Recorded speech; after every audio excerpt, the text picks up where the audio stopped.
Hello, this is John of Mulatto Munitions. I am back at it after a bit of a summer break, going between the in-laws' lake house and home. Finally have enough time to sit down and record a video. We'll see whenever this one comes out. Today I am talking about my article titled "The Left is Fighting the Wrong War."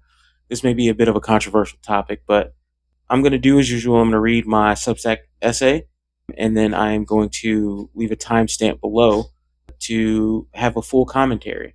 The left is fighting the wrong war. Leftists shouldn't let the genocide in Gaza define them or be their purity test. There is a civil war happening in both political parties. I hope the moderates win in both parties, but this essay is focused squarely on my side of the political spectrum, political aisle. I think it's healthy to debate the direction of political parties. I think it's great that the leftist wing of the party is standing its ground and demanding that Democrats move left on positions like healthcare, education, and defense spending. I also think the debate around Palestine and the current genocide in Gaza is the worst hill to die on. I will say I believe I'm a moderate on Israel. I don't believe we should continue to provide assistance if Israel is going to continue to use that as leverage to treat Palestinians as an infestation in their own homes. I also believe receiving money or support from AIPAC is not inherently evil or a problem. Candidates' actions and how they vote should fuel the argument. I receive a regular dose of leftist versus centrist war in my political algorithm on more left-leaning social media spaces. While I think this is the algorithm showing where the energy is, it's important to acknowledge that this is precisely the time for this debate that we should be having on the left right now. The problem is, I don't believe it's being done in good faith, and I don't believe the debate will end in the primaries. I don't want to highlight any prominent figures that I believe are engaging in this in bad faith, so I will not provide major examples. I just want to call out that accusing someone of ignoring a genocide or saying they did not do enough to stop it is a bridge you can't rebuild. That bridge is burnt. It also means any candidate you support or hold up will be held to the standard at a minimum. The individual people I speak with online are usually quick to criticize centrist Democrats, but are slow to tell me which candidates they support. They are quick to tell me that politicians shouldn't take AIPAC money, but they are slow to tell me where I should send money to support their candidates. That leads me to believe they are performing. They don't want to build a better house, they just want to tear this one down. Election Day 2026 is important. It's a referendum on Donald Trump, it's a check on his power. The debate over trying to move the Democratic Party to the left should not allow Trump to hold on to any seats that could be lost anywhere in this country. A socialist in Indiana shouldn't cost us House seats because their candidate isn't social enough in Indianapolis, Indiana. A centrist in San Francisco, California shouldn't hold their vote and give Republicans a chance to gain ground because their congressional candidate isn't perfectly aligned with them. Protest votes or a lack of voting comes from a place of privilege. Black folks, racial minorities, women, and children don't have the luxury to wait for the next election. Legal immigrants in fear of deportation or ICE interactions can't wait for another election. We need to win now, and it needs to be a large win. So what is my action for you? Have a debate amongst friends, see each other as people trying to improve the country and our impact on the world. Have the conversation online, or keep living your life off social media and continue to exist in a world that knows and understands the mission. Do all of that or none of that, but remember to vote in your midterm election this November. The biggest message to send Donald Trump is that despite our differences from Ohio to Mississippi, from Washington to Virginia, we don't fuck with him or this Congress. We don't support the Supreme Court bending over backwards for him to do what he wants. Relatively quick little essay. First thing I want to do, I really want to thank my wife, Lucy, for commenting. And we had this conversation in bed the night the article came out, but she was very sweet and left a comment so we could have the conversation on the actual page. So her question to me was, what do you mean the bridge is burnt? My response to her is, what I mean is that there is no going back. A person in one primary can't say someone enabled a genocide and then go into the general election and vote for the person that they believed enabled a genocide. The alternatives may be worse in the general, but if you truly believe someone has enabled a genocide, then it is impossible to justify a vote for them. So, kind of my big overall theme of the essay is we live in America and we have primaries and we have a general election. That is essentially the normal way for candidates to be selected. I appreciate and understand and very much encourage leftists and socialists and communists alike to try to move the Democratic Party to the left. Hell, try to move the Republican Party to the left. My biggest beef is that if you say someone enabled a genocide, there is in no way, shape, or form that you can then turn around and vote for them in a general election. So, let's say Joe Biden did the right thing and got out early, and Kamala Harris runs in the primary, and you say she's part of an administration that enabled a genocide in Gaza. You can't then go back if she wins the primary and say, I'm going to vote for her in the general election. Because at that point, if you truly believe that she enabled a genocide, you have set yourself up to say that you are supporting someone who enabled a genocide. In theory, you enabled a genocide. And, I'm not going to argue on the validity of, the claims. I do believe, in my personal opinion, that what Israel is doing in Gaza should be considered and could be considered a genocide. I think that lays squarely on the feet of the government, Benjamin Netanyahu, and the government of Israel. I don't believe that has anything to do with Jewish people as a whole or as a group. There's some nuance in there, and I know that's a complicated conversation to have, but I don't think, for me, that's not the debate of is a genocide happening or has it happened. Um, I think it's pretty obvious that the government of Israel would like to once and for all get rid of the Palestinian people. Um, and I think Benjamin Netanyahu's doing that for purposes of staying in power. I don't know that. Anyway, I'm not going to go into Israeli politics. My biggest issue is that we live in the United States of America, and we have an election system that we have to operate within. And this debate is good, but leftists need to have an apparatus to shovel and show people which direction to go. We can't say the establishment of the Democratic Party is enabling a genocide, and the only candidate that we throw up is Zoran Mamdani as a pushback, or Abdul Asaid, I believe is how you pronounce his name, out of Michigan. The DSA, the Socialists America, they are very adamant, I think, a pro and anti-Israel way of advocating, for stopping the funding of Israel. I think what's unfortunate in the missed opportunity is there are people on the right who also agree that the United States should not continue to send funds to Israel.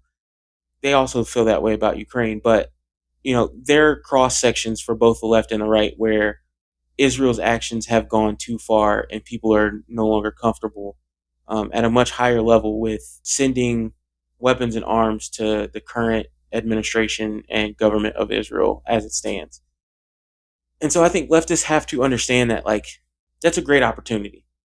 But you can't use AIPAC as the scarlet letter to say that, if someone is receiving money from this group, they are automatically a Zionist and they are supporting a genocide.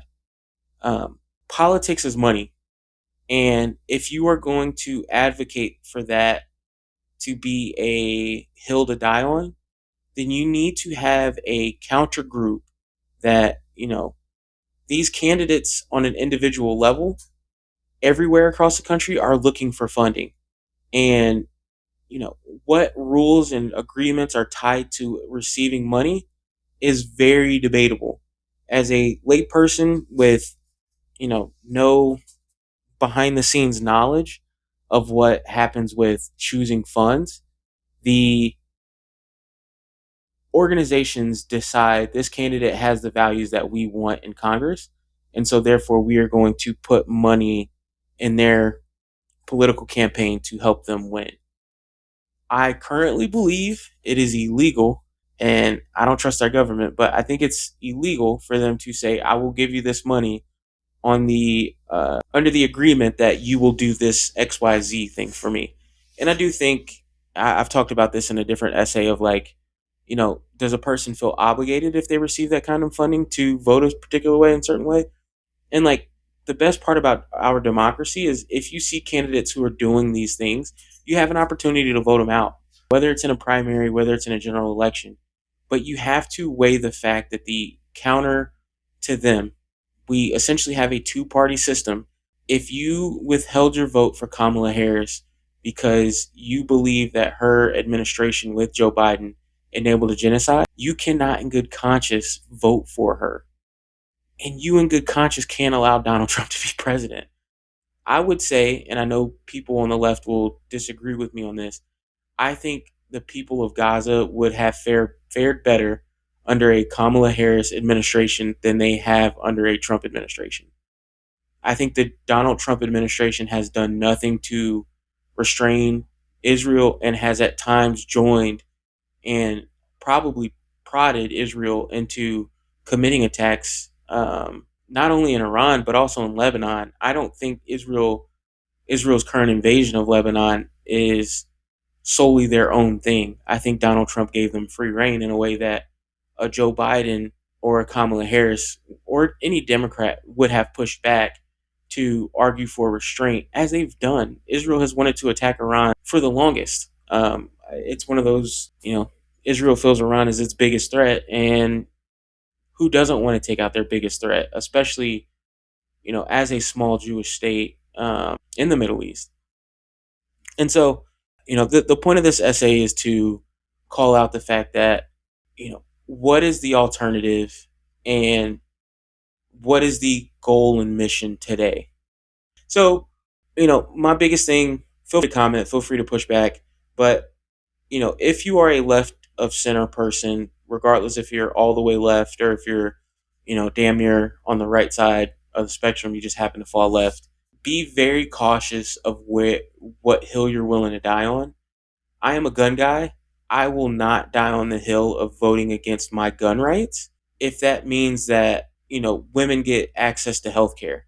I will vote for their health care and figure out how to handle my firearms afterwards. I will vote for kids to have full bellies when they're in a school over my individual right to own firearms.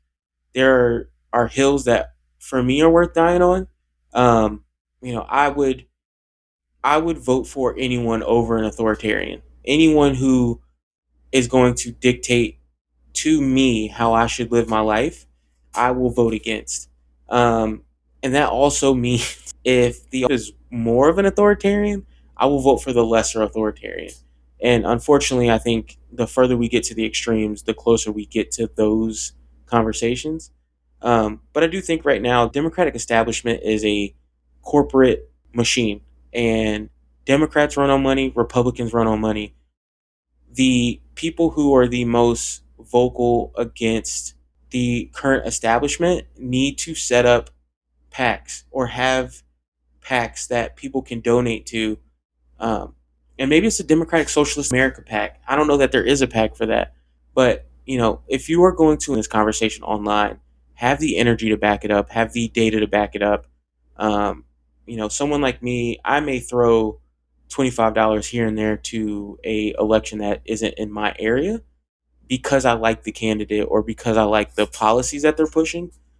Just for example, there's a guy, Gerard Christian, in Ohio who's he's not advertising it, but he is a pro-gun Democrat. And in my mind, one point in time, you could see him as a small government politician.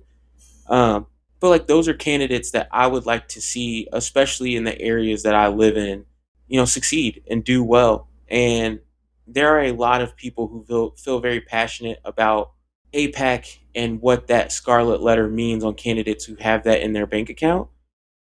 You need a alternative. You can't just say that group sucks, because at some point, if APAC were smart, they would just donate or put, individual dollars in some of these socialist camps and, make the argument, oh, we don't like this person, so let's donate to them, and it'll cause the establishment person that they actually like to do better, because they're going to lose, the opposition candidate is going to lose that support because people purely see the APAC group.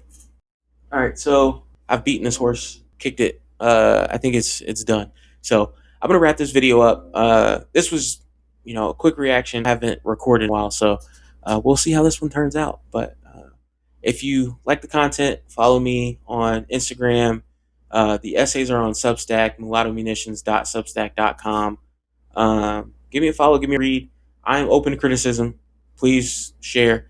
I know most people don't get to the end of these videos, so it's probably empty here, but you're the best. Thank you for joining me today. Appreciate it.